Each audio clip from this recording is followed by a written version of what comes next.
Salut à vous, j'espère que vous allez bien. Alors ce matin, je voudrais vous parler de l'évangile de la prospérité que certains hommes d'église ne cessent de clamer haut et fort, qui en ont fait un cheval de bataille pour leur message. Le message principal est devenu l'évangile de la prospérité. Écoutez, je n'ai rien contre la prospérité parce que je suis une personne assez convaincue de ce que Dieu peut faire prospérer des gens, pas simplement financièrement, mais il peut également faire prospérer des gens sur le plan spirituel, il peut faire prospérer des gens dans plusieurs domaines de la vie. Je suis convaincu de ce que Dieu peut faire des grandes choses. Et d'ailleurs, quand je regarde le livre de 1 Jean, nous voyons bien cette salutation qui est adressée à Gaius, qui indique qu'il souhaiterait qu'il prospère à tous égards comme prospère l'état de son âme. Et je ne crois pas que la prospérité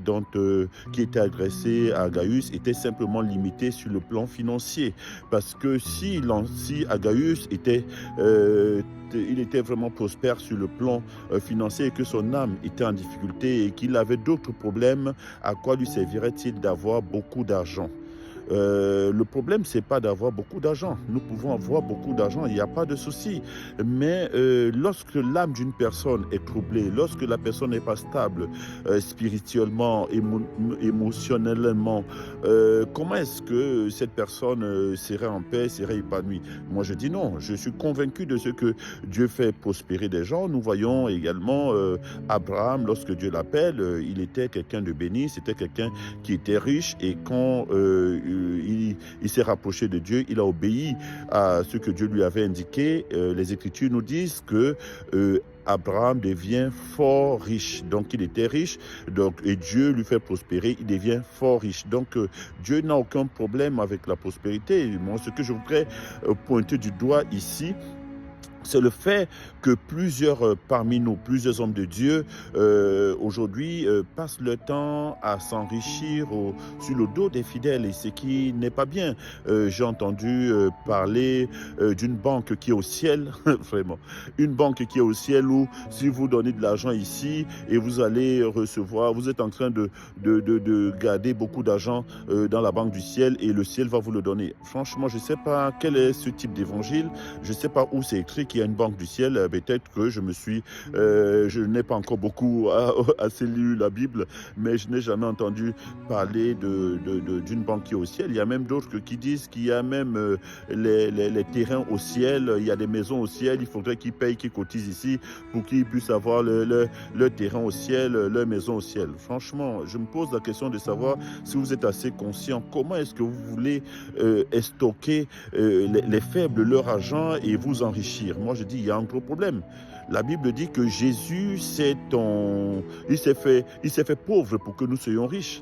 Mais si maintenant tu es béni et que Dieu t'a béni, tu as un peuple, un troupeau, tu es le berger, c'est toi qui dois nourrir le troupeau. C'est toi qui dois donner beaucoup à tes fidèles. Tu dois partager ce que ta bénédiction avec tes fidèles. Il n'y a pas de mal à cela. Si Dieu t'a béni, ben, partage ça avec tes fidèles.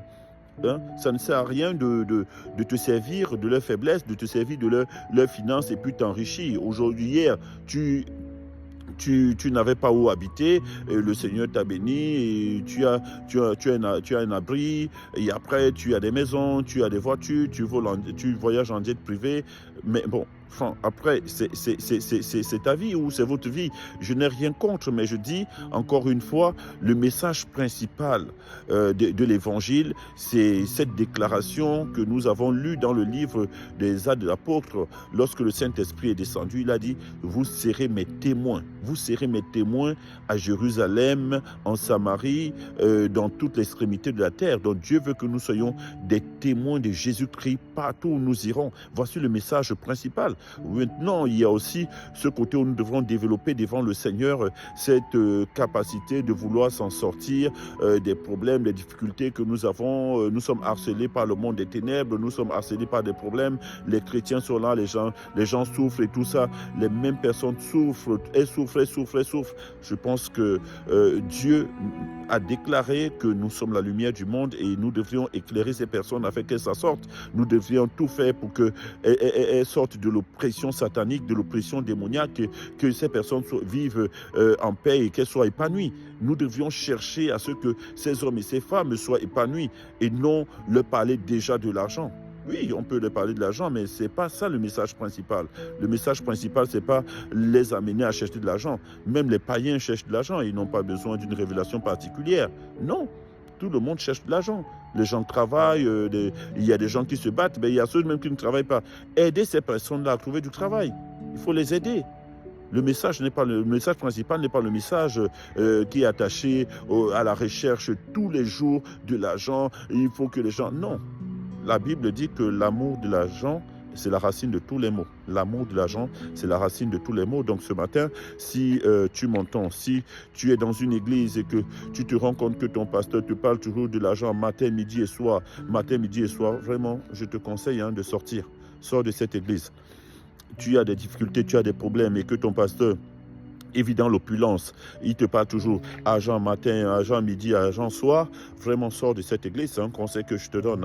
Et aujourd'hui, on va vous donner tous les conseils, mais vous serez toujours les mêmes. Vous allez toujours rester dans des prisons où on va s'amuser avec votre conscience, on va jouer avec votre âme, avec vos faiblesses, on va jouer avec. Mais moi, je te donne un conseil ce matin, je vous donne un conseil.